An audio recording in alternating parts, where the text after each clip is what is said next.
l'Institut d'administration publique du Québec présente les finalistes du prix Santé et services sociaux. Finalistes, Centre intégré de santé et de services sociaux de Laval. Réalisation, Accueil intégré santé sociale. Bien, le but du projet, en fait, c'est de simplifier. Quand un usager fait une demande de service au Centre intégré de services sociaux de Laval, c'est faire en sorte qu'il puisse l'adresser à une seule porte et jamais revenir en arrière.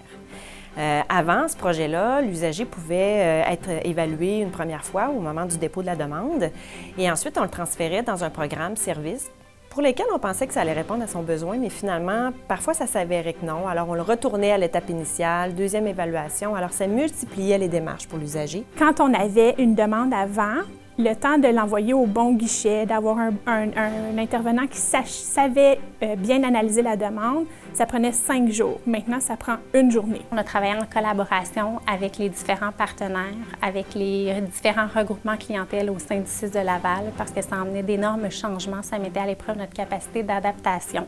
Il a fallu réviser nos façons de faire.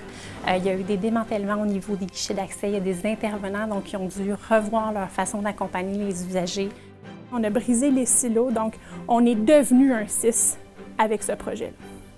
Toutes les organisations peuvent faire cette transformation-là. Ça demande un leadership, une direction générale qui appuie le projet. Ça demande une certaine méthodologie, donc il faut des chargés de projet qui nous accompagnent. Ça prend une certaine recette, mais à la saveur de chacune des régions du Québec, on est capable de faire cette transformation-là. Finaliste, Centre intégré de santé et de services sociaux de la Montérégie-Centre. Réalisation, déploiement national du programme de prévention et des troubles anxieux hors piste. Les troubles anxieux au Québec, c'est un fléau. Alors, c'est une problématique qu'on voit, qu'on observe chez beaucoup de jeunes. Et il n'y avait pas vraiment de programme qui fait en sorte d'être en mesure d'évaluer de large ensemble de jeunes, entre autres dans les populations scolaires. Alors, hors piste, ça répond à ce besoin-là. De un, quel est le portrait de l'état de santé mentale des jeunes dans une école donnée?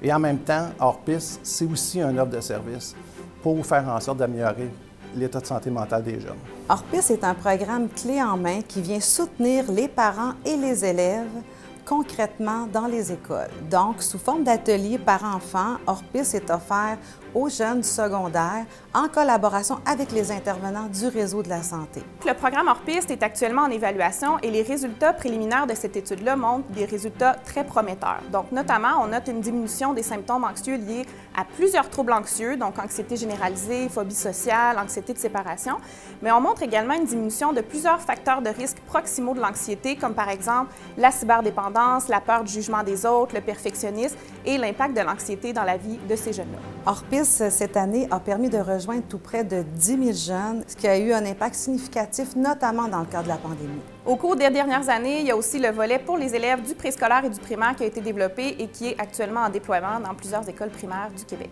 C'est un programme qui pourrait être exporté dans d'autres provinces canadiennes ou encore dans d'autres pays. On travaille actuellement sur la traduction pour qu'il puisse être utilisé dans les milieux scolaires anglophones notamment.